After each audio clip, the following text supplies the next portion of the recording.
భువన కృతి. నేను GHS Krishna colony ప్రభుత్వ ఉన్నత పాఠశాల కృష్ణా కాలనీలో 10/10 సాధించినాను. మాది వరంగల్ జిల్లా. మా నాన్న కార్పెంటర్ వర్క్ చేస్తారు. మేము కూలీ నాలి చేసుకుంటే గడిచే కుటుంబం మాది. మేము నా విన్నపం ఏమిటంటే ఐఐటి జేఈ నీట్ వంటి కోర్సులు ప్రైవేట్ పాఠశాలల్లో ఉన్నాయి. 5వ తరగతి నుంచే ప్రైవేట్ పాఠశాలల్లో ఉన్నాయి, కానీ ప్రభుత్వ పాఠశాలలో అవి లేవు.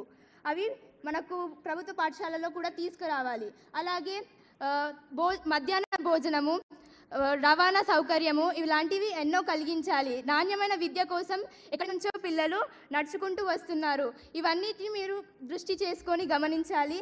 అలాగే ఉపాధ్యాయులందరూ బదిలీలో వేరే జిల్లాలకు రిటైర్మెంట్లో వెళ్తున్నారు. ఆ పోస్టులు అలాగే ఉంటున్నాయి, కానీ ఆ పిల్లలు సబ్జెక్ట్ అందడం లేదు ఆ పిల్లలకు. సో ఆ పోస్టులను భర్తీ చేసేసి సబ్జెక్ట్ అందేలా చూడాలి.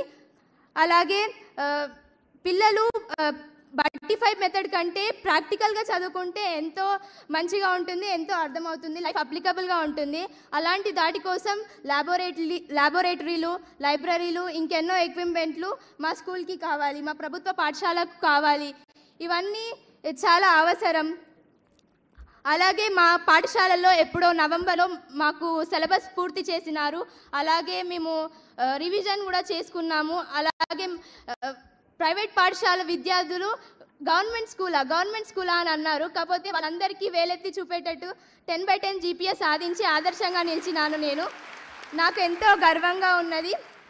అలాగే ఇక్కడ ఉన్న అందరి మిత్రులకు 10/10 జీపీఎస్ సాధించిన మిత్రులందరికీ కూడా ఇప్పుడు ఇంటర్లో అందరికీ ఫ్రీ సీట్ అంటే ఉచిత సీట్ రావాలనుకునేలా చూడాలని నేను కోరుకుంటున్నాను. ఈ అవకాశం నాకు వందే మాతరం ఫౌండేషన్ ఇచ్చినందుకు నేను ఎంతో కృతజ్ఞతలు తెలుపుకుంటున్నాను. Thank you. ఓకే తల్లి.